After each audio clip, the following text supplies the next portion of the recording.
Today I'm going to be talking about The Stand, which, if you don't know, is obviously by Stephen King. It is his fourth published work behind Carrie, Salem's Lot, The Shining, and then comes The Stand. Um, so, as always with my reviews, I try and do like a spoiler free for the first three quarters or so portion, and then I think I'm going to start adding at the very end just a little synopsis, and this is more just for me. Um, as I've been reading more and more, I've started to realize like I read the Farseer trilogy 5 or 6 years ago, and I'm going to start the Live Ship Trader series soon. And I don't know if it's now that I'm getting older, but I can barely remember anything from what I've read like 5 or 6 years ago. So I think the synopsises at the end not only will be good for you guys just to get a little summary of the books that you've read as well, but just for me, so I have kind of a catalog of my initial thoughts as what I thought on the book and what exactly it was about.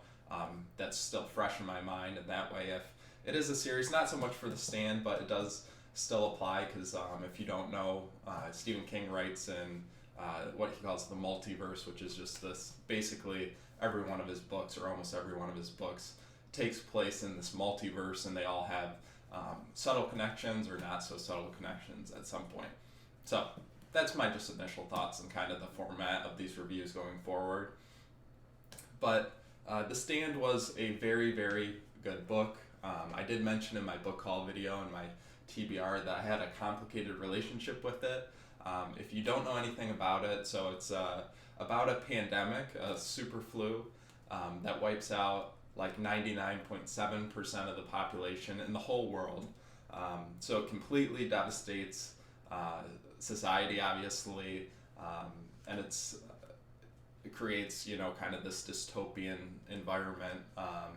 And that's like the first half of the book. And it's really, you could think of so it has three parts, but it really just feels, it almost reads like two separate books. You have the first book, or the first half, which is your cast of characters, which it's Stephen King. So all the characters I really like how he writes characters, and they all feel, really personable. You do make connections with them, and he keeps your attention even when not a whole lot is going on. I think this is the longest book I've read, so depends on what copy you get. I know there are copies out there that are like 1,300 pages. This one is 1,100. But for me, a good way to because obviously you can have an 1,100 page book, but if the print is super big, which that is not the case on this one, it'll affect how long it is. But I usually check audiobook, how long the audiobooks are, to really judge length, and this is 47 hours. So to put it in perspective, the longer Malazans, which are like 1,200 pages, those are only like 43, 44 hours. So keep that in mind. It is an undertaking, but it is a very intriguing story, and it's King, so he keeps your attention. You don't ever feel, like, what's the point? He can get rambly, but I didn't notice it. It wasn't too bad in The Stand. From everything seemed to serve a purpose. If he's rambling about something, it's very clear that it's to develop the characters to keep you connected to them. So just keep that in mind. It is quite the undertaking, but if you're willing to do the undertaking, it's well worth it. But anyways, back to my complicated relationship with it. So yeah, it's about a pandemic. It wipes out like basically the whole population, other than like 0.002% or something like that. So I started reading this book 7 or 8 months ago, which, if you don't know, is when the virus kind of broke out in the U.S. and we went into lockdown. So I read for pleasure, and I know there are a lot of people out there, like when the virus first broke through, the most popular movies on Netflix were all like the pandemic ones, like Contagion. I'm not one of those people. When I read, I love a good, escapist. I love to escape into a book. So it just wasn't my ideal how I was spending my ideal free time. So I got about 400 pages of the way through, which in the first, as I mentioned, it's split up into two parts. So the first part is very much just how society would look after such a devastating pandemic. So I set it down for a good 6 or 7 months, and then just recently, obviously, I revisited it in the last week or so and finished it up. Now that kind of the light seems to be at the end of the tunnel here. So yeah, that's just my little personal story with The Stand. In that sense, it's never obviously an ideal way to read a book is to, obviously you don't want to read the first half of the book and then set it down for months and months and then pick up, just because you're going to lose, one, you're not going to remember everything, two, you're going to lose some of those connections with the characters. So just keep that in mind. It's my personal experience with the book, so take that with a grain of salt, basically. So yeah, as I was saying, the first chunk of the book is just that pandemic. You meet a really, really good cast of characters. There weren't really any characters that I felt like when I came to their chapter, I wasn't, I know certain books I read, sometimes it's like, I've got to slug through this chapter because I don't really love this character. That's definitely not the case with any of the characters in here, at least that I found. So King does a really, really good job with his character work, and his prose are accessible and engaging.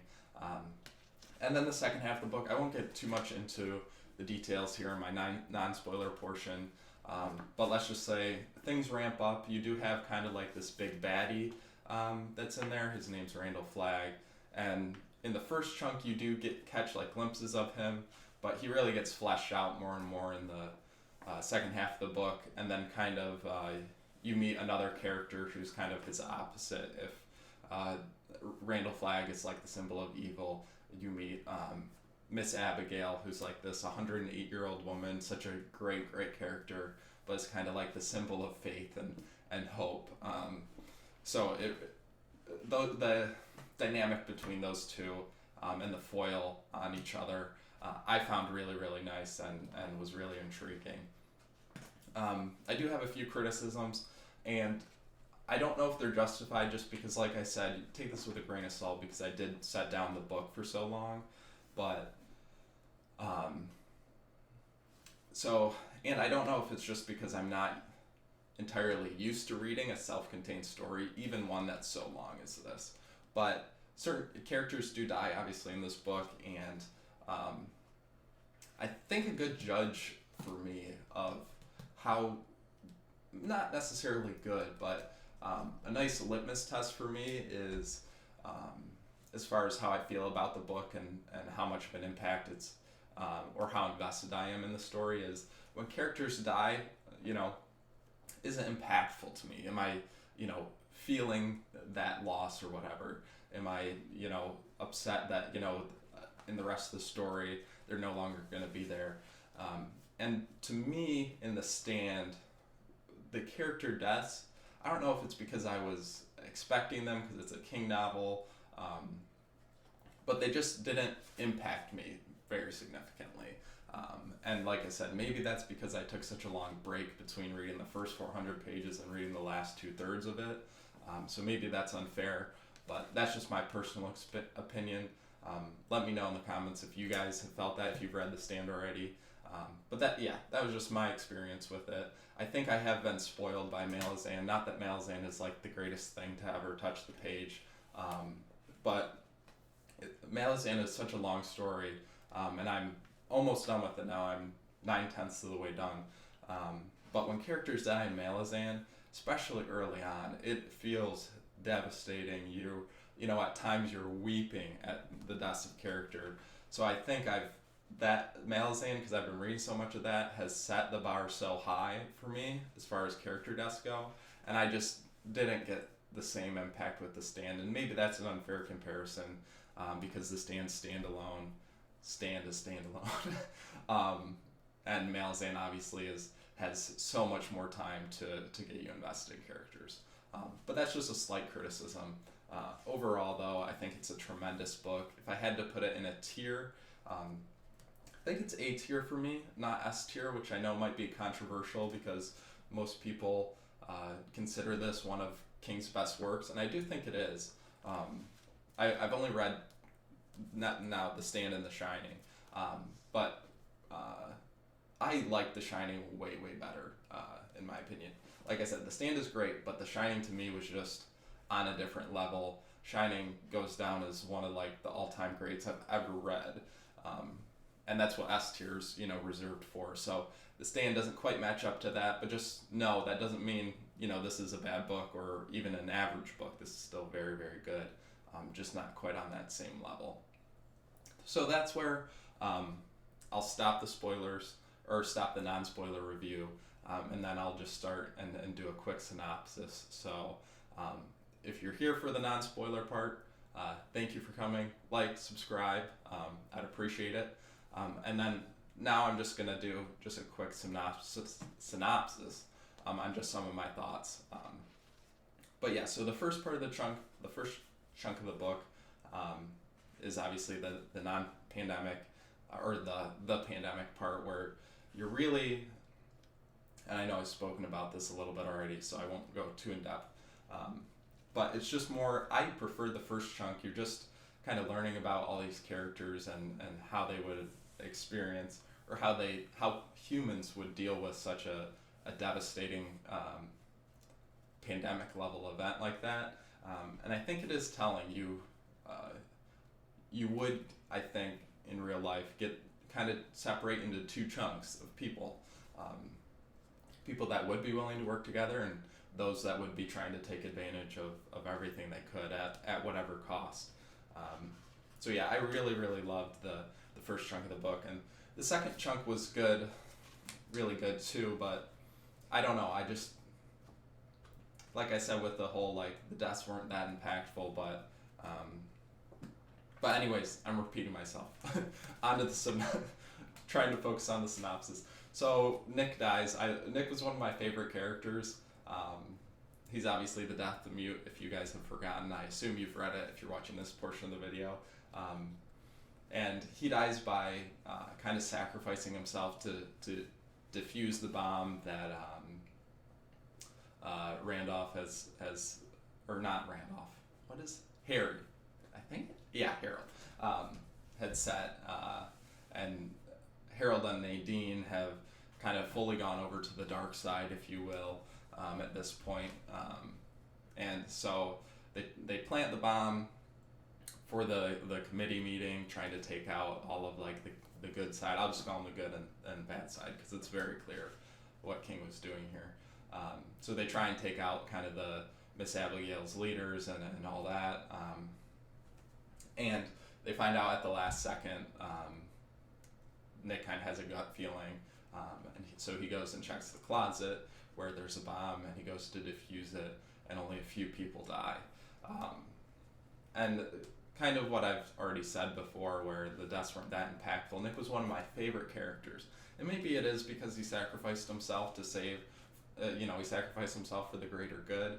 But I was just, when one of your favorite characters in a book dies like that, I was expecting to feel more. So, but nevertheless, it's not like I felt nothing. It was still, intriguing and all that, just not on the same level as some other books I've read recently. So then a few of, the good peoples, they go over there. Stu, Lloyd, they go to, they journey to Vegas to kind of not get information, because they've already sent people to do that, but just go see what they can do about Randall Flagg and his camp. And when they do finally get there, Stu on the way there falls and breaks his leg. They have to leave him behind with Kojak, who seems to be almost supernatural. Kojak is the dog that's been living in the camp. He seems to be supernatural. Stu can talk to him, tell him to get food, sticks, and whatever, and he seems to understand everything he's saying. So I'm curious to see if that kind of ties into more of the multiverse or not. Whether there are certain animals that have kind of I don't know, just extra powers than what they normally would. But anyways, Lloyd and Glenn do make it to Randall Flagg's camp, and they get there, and unsurprisingly, Randall Flagg has them executed publicly. But while that's happening, Trash Can Man, who's kind of their bomb expert, has found an atomic bomb and takes it to be like his gift to Randall Flagg. And I think it's really interesting how King does that, because it's like, so Trash Can Man had blown up all their helicopters and whatever. So King frames it in a way where in Trash Can's mind, he's like making up for that misdeed by bringing him the A-bomb. So it's a really, really cool scene where he's like, I picture him in like a golf cart just like wheeling this huge like atomic bomb, and he's all like sick with radiation, and right as Flagg is about to execute them, it goes off, and that's kind of that. Obviously devastates his whole camp, and that ends that kind of battle between good and evil, if you will. And Flagg kind of like dissipates rather than dies, so you definitely don't get the impression that that's the last we're going to see of him. And then after that A-bomb, Stu obviously had broken his leg about halfway there on the way to Vegas. So we go back to Stu, who Kojak has kind of been his life support, if you will. And then Tom Cullen appears, who had been sent over originally to get some information on Flagg's camp. And on his way back, Tom runs into Stu and kind of helps him out and treats him, and they recover and finally make this long journey through the winter back to Boulder, which the bomb scene, it almost felt like that could have been the end scene of the book. But then you have about 100 pages, which I really appreciate, kind of just to come down and get a lot of closure, wrap up with characters and really see how it ends. So Stu and Tom finally make it back to Boulder, and Stu, who's in a relationship with, I'm not going to forget her name, am I? It's not Lucy, I know that. Franny. And Franny was pregnant from before the pandemic. So he's really anxious because he knows that she was set to have her baby soon. So, and they're very distraught on whether, we don't know if the babies are going to be immune or not. So Stu does make it back.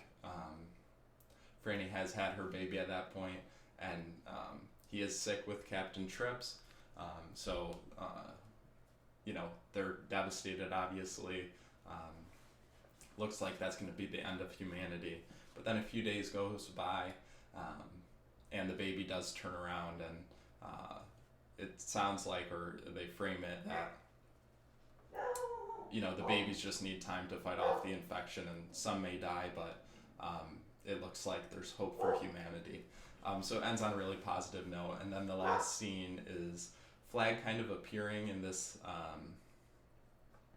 in like the jungle, with some, I don't want to call them uncivilized people, but some people meet him, and it's unclear whether or not that's present day, or if he's kind of jumped back in time, or if maybe that's a different world, or far into the future, or what.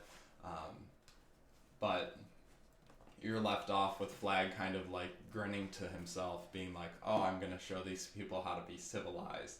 And it's very clear he has a plan for them, it would seem. So, yeah, that's where you're left off. Overall, a really, really, really good book. Just quite not quite on the same level as The Shining for me. They are very different stories, I think. So this definitely does have horror elements, but The Shining at its core is a horror novel, and I don't think I'd call The Stand it might, I don't, it's not in the same category. It's not like edge of your seat, spooky. It's spooky for other reasons, that you're in a pandemic and you have this like supernatural evil being. But the Shining at points are like almost jump scares. So it's a different type. If you're looking to read, if you've read both or looking to read both, just know they're very different novels, as you'd expect. But I'm very excited to read more King this year, and I'm excited to read The Dark Tower. One of the reasons why I wanted to finish The Stand before I read any other of King's work is because I know that Randall Flagg features heavily in the Dark Tower series.